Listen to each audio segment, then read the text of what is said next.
ಅಲ್ಲ chief guest ಆಗಿದ್ರು ನನಗೆ ಕರೆದಿದ್ರು ಅವರು. ಆದ್ರೂ ಸಹ ನನಗೆ ಒಬ್ಬರು ಸಾರ್ವಜನಿಕರು ಹೇಳಿದ್ದಕ್ಕೆ ನಾವು ಅದರ ಸ್ಥಳಾಂತರ ಮಾಡುವಾಗ ಒಂದು ಸದಸ್ಯರಿಗೆ ನಾವು ಗಮನ ಕೊಡ್ತಿಲ್ವಾ? ಕೊಡ್ತೇವೆ ನೋಡಿ. ಇಲ್ಲಿ ಹಾಕುವ ಮುಂಚೆ ನನಗೆ ಅಲ್ಲಿ ಯಾವತ್ತು ಕಣ್ಣು ಕಿವಿ ಅಷ್ಟು ನಾಜೂಕಾಗಿರ್ಬೇಕು. ಯಾಕಂದ್ರೆ ನಾನು ನೋಡಿದ್ರಲ್ಲಿ ಎಲ್ಲಿ ತಪ್ಪು ಉಂಟು ಅನ್ನೋದನ್ನು ನೀವು ಗುರುತಿಸುವಷ್ಟು ಶಕ್ತಿ ನಿಮ್ಮಲ್ಲಿ ಇರ್ಬೇಕು. ಯಾಕಂದ್ರೆ ನೀವು ಅಂತ ಸ್ಥಾನದಲ್ಲಿ ಇವತ್ತು ಕುಳಿತಿದ್ದೀರಿ. ಅದು ಯಾವುದೋ ಒಬ್ಬ ಸದಸ್ಯ ಹೇಳಿದ್ದನ್ನು ಹಾಗಾದ್ರೆ ನೀವೇನು ಯಾರು ದೂರಿದ್ರೆ ಮಾತ್ರ ನೀವು ಅದನ್ನು ರಿಸೀವ್ ಮಾಡ್ಕೊಳ್ಳೋದಂತ ಇತ್ತು. ಪ್ರಾಯಶಃ 6 ಗಂಟೆ ನಂತರ ಉಡುಪಿಯಲ್ಲಿ ಎಲ್ಲಾ ಕಡೆ ಆ ದಿವಸ ಪರ್ಯಾಯ ದಿವಸ ಎಲ್ಲ ಬ್ಲಾಕ್ ಮಾಡ್ತಾರೆ. ಹಾಗಾಗಿ ಅಂತದ್ದು ತುಂಬಾ ತೊಂದರೆ ಆಗಿದೆ ಅಂತ ಹೇಳಿ ಮುಂದಿನ ದಿವಸ ಅದರ ಬಗ್ಗೆ ನಾವು ಚಿಂತನೆ ಮಾಡ್ಬೇಕು. ಈಗ ಆಗಿ ಹೋಗಿ ಆಯ್ತು.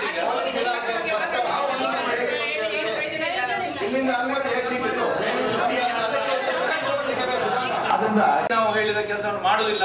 ಇನ್ನೀಗ ಬರುವಂತ ದಿನಗಳು ನೀರಿನ ಅಭಾವ ಆಗುವಂತದ್ದು. ಈಗಲೇ ಈ ಸಂದರ್ಭ ಈ ರೀತಿ ಆದ್ರೆ ಇದರ ಬಗ್ಗೆ ಏನು ಯಾಕೆ ಆಗಿ ಅದು ಕೆಲಸ ಮಾಡಲಿಲ್ಲ? ನೀರಿನ ಸಮಸ್ಯೆ ಇದೆ.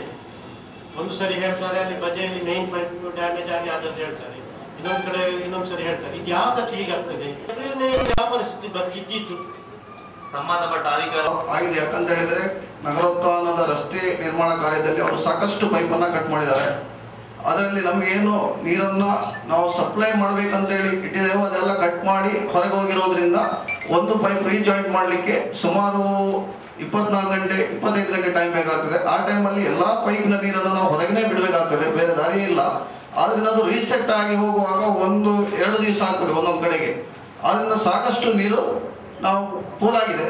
ಅದನ್ನು ನಾವು ಸರಿ ಮಾಡ್ತಾ ಬಂದರೆ ಈಗ ಉದಾಹರಣೆಗೆ ಮಣಿಪಾಲ್ ವಿದ್ಯಾರತ್ ನಗರ DC ಕಚೇರಿ ರಸ್ತೆಗೆ ಹೋಗುವಂಥದ್ದು ಸುಮಾರು 58 ಪೈಪ್ ಲೈನ್ ಅನ್ನು ಕಟ್ ಮಾಡಿ ಹಾಕಿದ್ದಾರೆ. ಸುಮಾರು 300ರಿಂದ 400 ಮೀಟರ್ ಅಷ್ಟು ಮೇನ್ ಪೈಪ್ ಅನ್ನೇ ಡ್ಯಾಮೇಜ್ ಮಾಡಿದ್ದಾರೆ.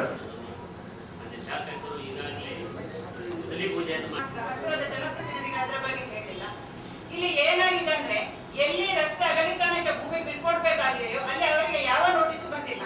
ಕೆಳಗ ಮಾರುಕಟ್ಟೆ ಟರ್ನಿಂದ ಈಗಿನ ಬಸ್ ಸ್ಟ್ಯಾಂಡ್ ಏನಿದೆ ಅವರಿಗೆ ಯಾವ ನೋಟಿಸ್ ಆಗಲಿಲ್ಲ. ಲ್ಯಾಂಡ್ ಮಾರ್ಕ್ ಮಾತ್ರ ಆಗಿದೆ. ಅವರಿಗೆ ಇಷ್ಟು ಹೋಗ್ತದೆ ಅಂತ ಹೇಳಿ ಒಂದು ಮಾರ್ಕ್ ಆಗಿದೆ.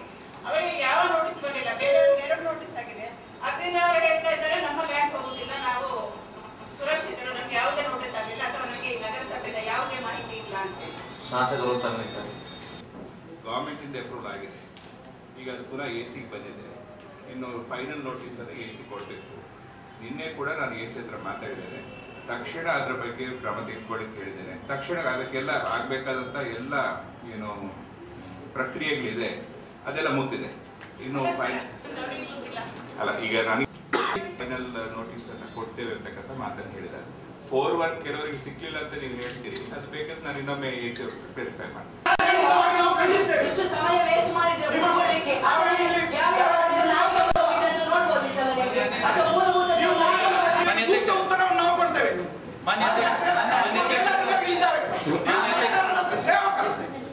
ಅಧ್ಯಕ್ಷರೇ ನೀವು ಏನು ಮಾನ್ಯ ಅಧ್ಯಕ್ಷರೇ